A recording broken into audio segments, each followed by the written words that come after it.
This is Bandit, the Atari 8-bit podcast.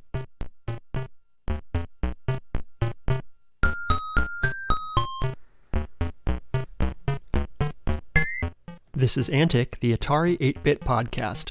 I'm Kay Savitz.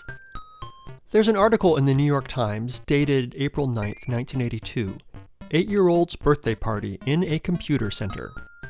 The story, written by Barbara Gamareklin, is about the birthday party of Tracey Pizzo, now Tracey Frey, which took place at the Capitol Children's Museum in Washington, D.C.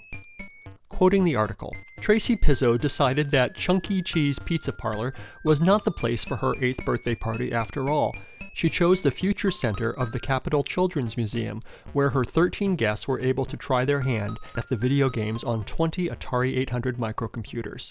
Without waiting to remove their coats and jackets, the girls, most of them 6 to 8 years old, rushed towards the glowing multicolored screens. In no time, they were engrossed in computer games, from Asteroids and Find Hurkle to Lemonade Stand. "Go, Megan, go!" cried 6-year-old Eden Marin, who was still wearing her black kid gloves. "We have to explode those little stars." Megan Thaler worked her control lever and sent a stream of blue and red simulated anti-aircraft fire across the screen in the direction of a small green airplane. Tracey's mother, Peggy Pizzo, said that Tracey's older sister, Kara, had been to the Future Center on a school field trip, and Tracey got so excited when she heard about it that she insisted on having a computer birthday party. Tracey said the reason she wanted to come was because her friends liked to push buttons, said 11-year-old Kara, who had baked the white birthday cake with pink frosting that had 8 spelled out in strawberries.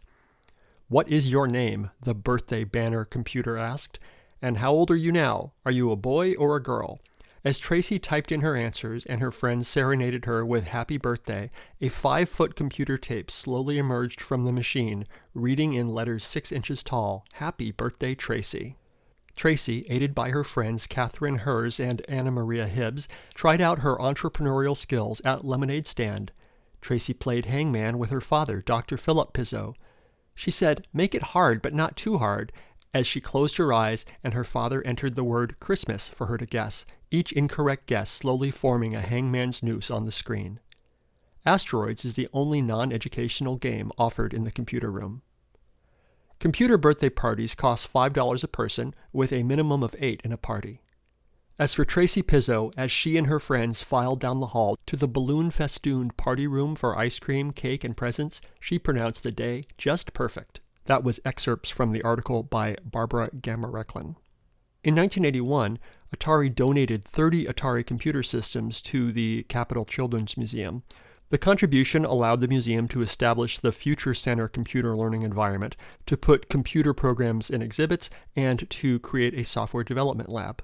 Check the show notes at ataripodcast.com for a link to the newspaper article and the adorable picture of Tracey and her friends huddled around an Atari 800. By the way, the Capitol Children's Museum still exists. It's now called the National Children's Museum, but there probably aren't any Atari computers around to play with anymore. This interview took place on June 26, 2020. You did note that the article is from 1982, so we are calling on some old memories, Sure. So I'll do my best. Okay. I can sort of put this in a bit of the broader context of the time. 1982, personal computers were just starting to be, a thing that was commonly heard about. I grew up in Washington, D.C., and my parents were huge fans of the museum culture that exists in D.C., which is really fabulous if you've never had a chance to go and see all the Smithsonian museums and all of the museums that are now built up around that general infrastructure. It's really amazing. And so it was pretty common on the weekends that we would go downtown, and generally my sister and I would choose either we wanted to go to the Air and Space Museum or we wanted to go to the Natural History Museum because they had walkie-talkies and the giant elephant in the rotunda. But we did start to go to the Children's Museum as well. So at this time, I believe we had started to get computers in our school in a computer lab, and we were learning BASIC. Um, and and I don't remember, to be totally honest, when I had my first experience with Atari. It was either at my best friend's house or we happened to get one, although it's pretty hard for me to imagine it was the latter. So it was probably the former. Um, and I was pretty obsessed with Frogger and Space Invaders. But these were not, it wasn't really pervasive. And so, it was definitely still very much a unique thing. And when you look now at a lot of what happened, particularly to girls and women in the tech industry, it's important to also note that a lot of what happened at that time is the marketing changed, and the marketing for anything having to do with technology really began to focus more on boys and men.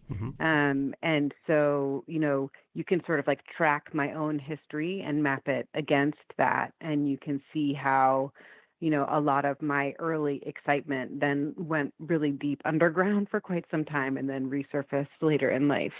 But in any case, so we were visiting the Children's Museum, and my birthday was coming up. I had a friend who'd had a birthday party at Chuck E. Cheese, which my parents had never been to, and they were not very excited about this plan, but it seemed like the thing that was going to happen. And I remember that the newspaper article actually wrote that, and they wrote Chunky Cheese, which I think is also pretty funny. It does. I didn't notice that. Chunky.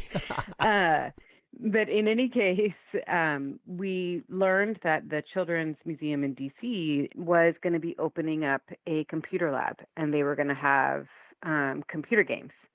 And it was the first time anything like that was in a museum, which seems crazy now looking back, but it was new.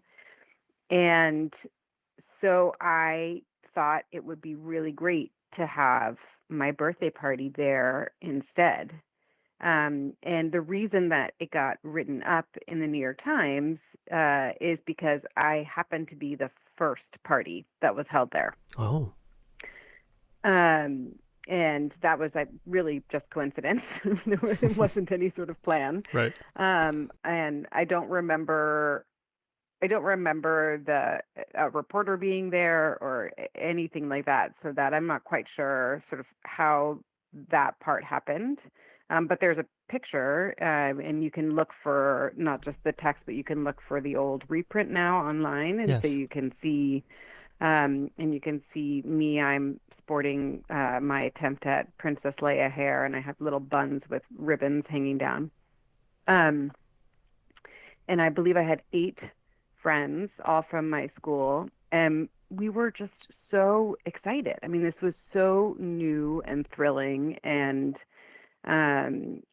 I remember, and again, this could just be my memory, but I remember the computer lab being down a set of stairs, and it just felt like a candy store. Like, every terminal had a different game, and you could just run around from computer to computer and play all these different games.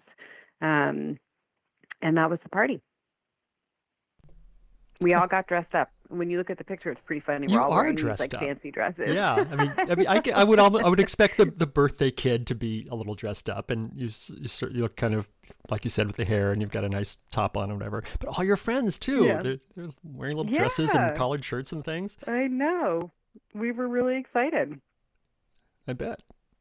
Yeah, I don't remember if that. I don't think it was the norm to get that dressed up for parties, but I was always. My parents had a great rule for me growing up, which I've now definitely applied to my own children, which was that I could do what I wanted to be outside of my body. So creative license with clothing, hair color, makeup, etc. But inside the body was when they wanted to have a conversation. So I always had a lot of creative clothing. Oh, nice. So, are there any particular games that you remember playing? You're all huddled around in this picture. You're huddled around a screen looking at something. I remember something. I think it was called Lemonade Stand, and I think they wrote about it in the article. Yeah. And I don't remember the mechanics of the game, but as another sort of like kind of funny foreshadowing, I ended up much later in life going to business school, which was a really big surprise because I had come from a world of teaching wilderness survival and teaching kids in traditional classrooms, and it was a big surprise to me and my family. And then I ended up in technology, which was also a big surprise. But when I sort of look back at some of early things that I was interested in doing, you can start to sort of map a path that makes sense. And one of the things that I was really interested in at this time was little businesses. And I, you can see in the picture in my hair, I had those ribbons, and I used to make barrettes with braided ribbons that would hang down in different colors, and I would sell them on the playground at school until I got called into the principal's office because I wasn't allowed to be running a little monetary operation at recess. Too entrepreneurial, young lady. Exactly. Yeah. Exactly. And so the lemonade stand game, I remember, it involved essentially, growing a little business selling lemonade. Mm-hmm. And so I remember that one for sure. And I'm pretty positive that they had Frogger and Space Invaders and probably Pong. But the former Frogger and Space Invaders, I just loved. I mean, I can still hear the music today if I think about it. And I can remember then, not just in the context of this birthday party, but I can almost put myself back into my childhood house and the room where we kept the Atari and the feel of the little joystick and, sitting there with my best friend playing those games. We got really good. I've tried playing them as an adult, and it's not like riding a bike, as it turns out. I imagine they had, I can't remember when did Pac-Man come out? Would it have been then? I would say 1982.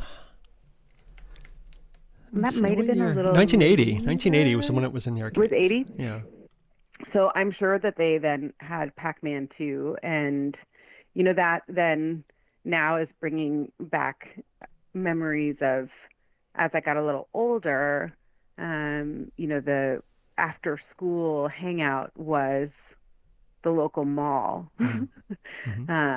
Mazza Gallery in Friendship Heights in DC. And in Mazza Gallery on the basement, there was a store called the Disc Shop, which was a record store, and they had Pac-Man and eventually Miss Pac-Man, and we used to just go hang out there and play all the time. And we would go in the summers to like the Delaware Shore and Rehoboth Beach Boardwalk, where they had Funland and all the the games. And I think they actually still have a lot of the original games still there today. But it was a different time for that sort of thing. Yeah, lots of good memories. Nice. So you were a gamer girl from early on, as early as possible. Yeah, but then not at all. So, and I think in part that's a product of sort of that, the external messaging that we talked about. Right. You feel like you were pushed out of what you love to do? Yeah, I definitely do. And and suddenly it wasn't what girls did. And if you showed interest, people made fun of you. And I'll just be specific to me, people made fun of me for that. And that, hit at sort of the vulnerable pre-adolescent, adolescent time. And I just shut it down. And And I didn't really, and I still am not a gamer now today. But I do work in technology, which I love. But I never really came back to it. And there's parts of that that's fine too. I don't, but and there are parts of it that were just my own choice and my own interests as they changed over time. But it's pretty interesting to sort of put that in the context of what was happening more broadly, and then see myself in that reflected pretty clearly. Yeah. So what do you do today? I work at Google. I've been at Google for about 9 years, and I work in the cloud organization on AI and our product strategy group. And yeah, it's been a really fascinating run. Nice. Was it the best birthday party ever? It was a really great birthday party. It was a really, really great birthday party. And it was a great birthday party because no one had ever done it before. It didn't, it didn't exist. And so, there was a lot of newness and it wasn't even like, it can be like, I've seen my own kids go through this where they go to a venue for the first time. And that's super exciting for them, but plenty of other kids might have been at that kind of birthday party before. Yeah. Right. Or even if it's at somebody's house or whatever it is, you sort of know, what you're likely to experience when you go to most birthday parties as a kid. And this was like nothing anybody had ever experienced. It just didn't exist.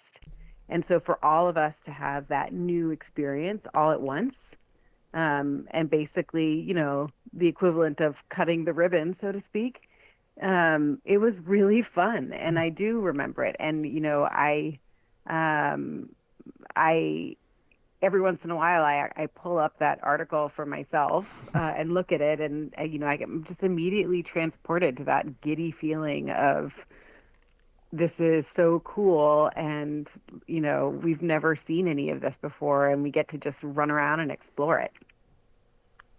Awesome. So, as a person who was into computers and video games, and then felt pushed out for a time because of your gender, but now you're a parent. Do you have any feelings of if it's better or worse for girls now? Because I know there's certainly plenty of gatekeeping, but there's also computer camps for girls and things like that. So do you have any thoughts on that? I think it's both better and worse in different ways.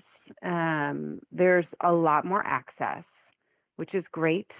There's a lot more focus on inclusion in technology more broadly. I think there's really fascinating work that's being done.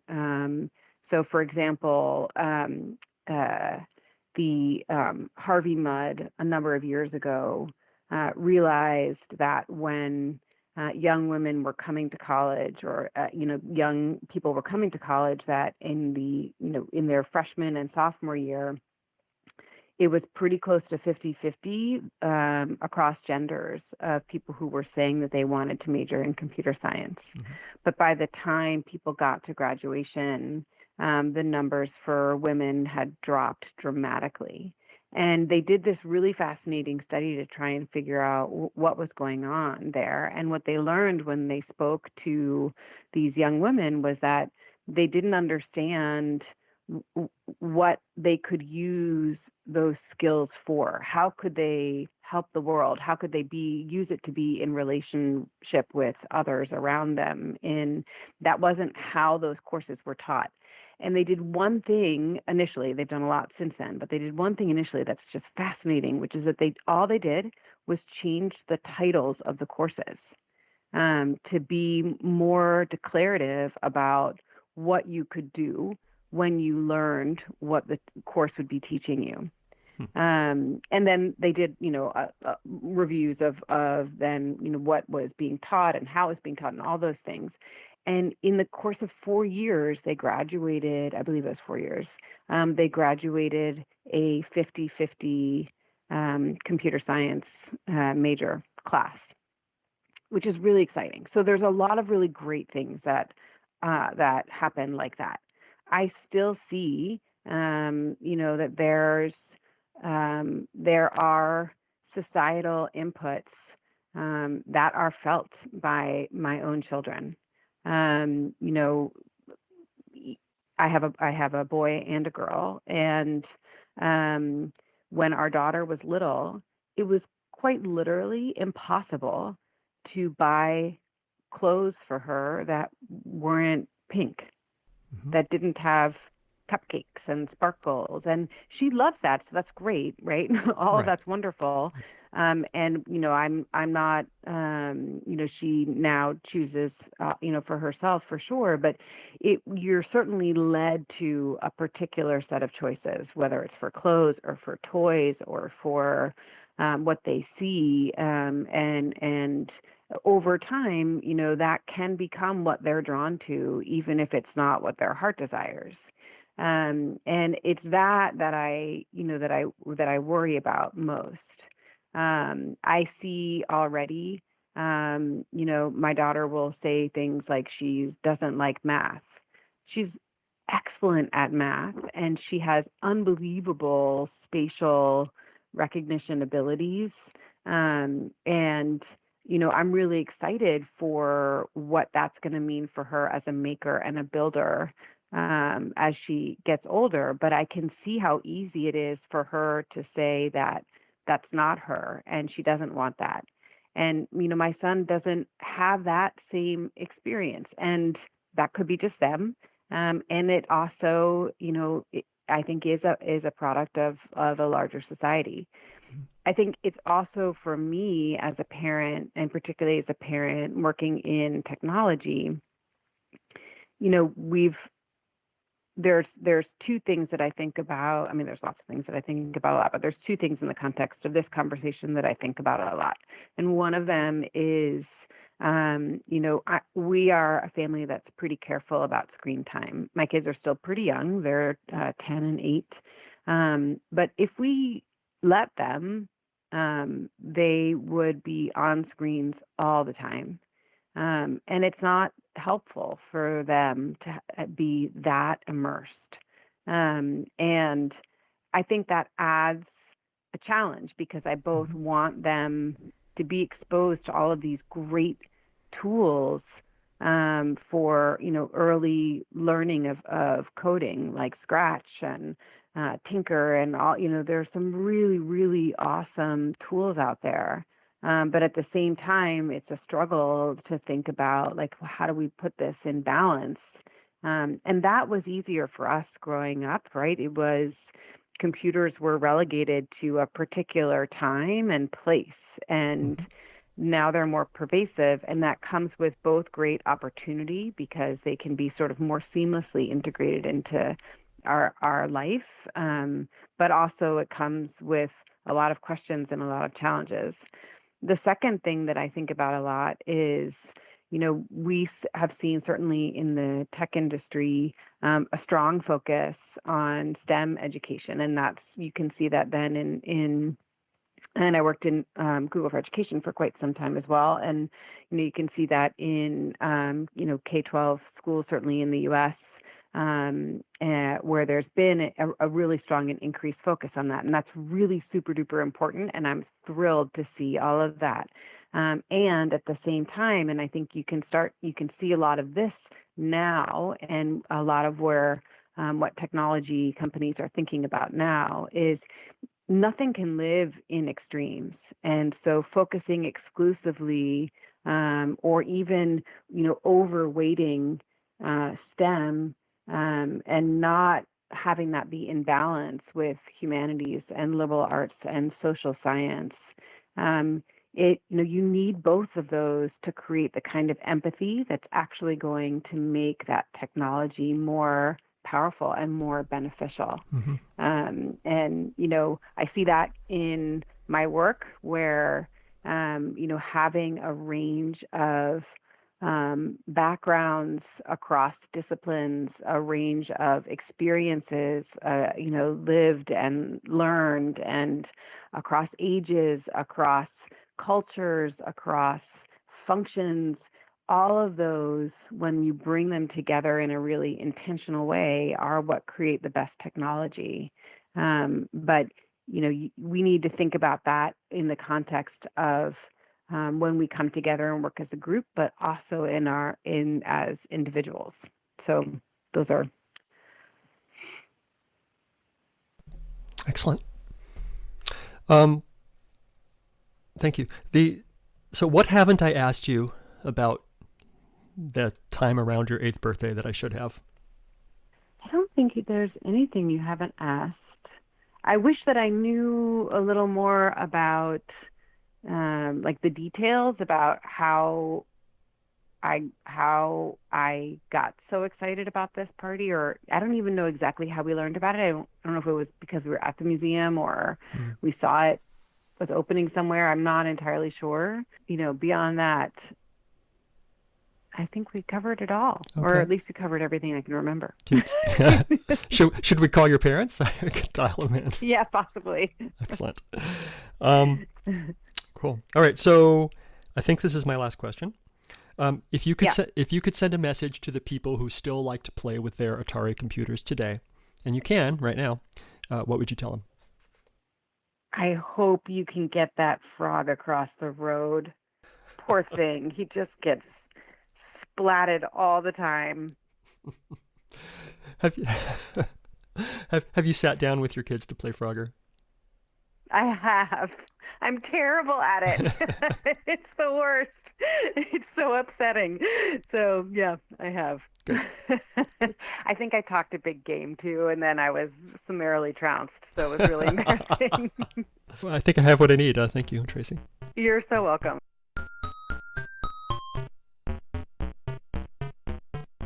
If you enjoy these interviews and would like to contribute, make a tax-deductible contribution to the Internet Archive, a nonprofit digital library that has done incredible things to preserve computer history. Make your tax-deductible contribution at archive.org/donate. Thanks.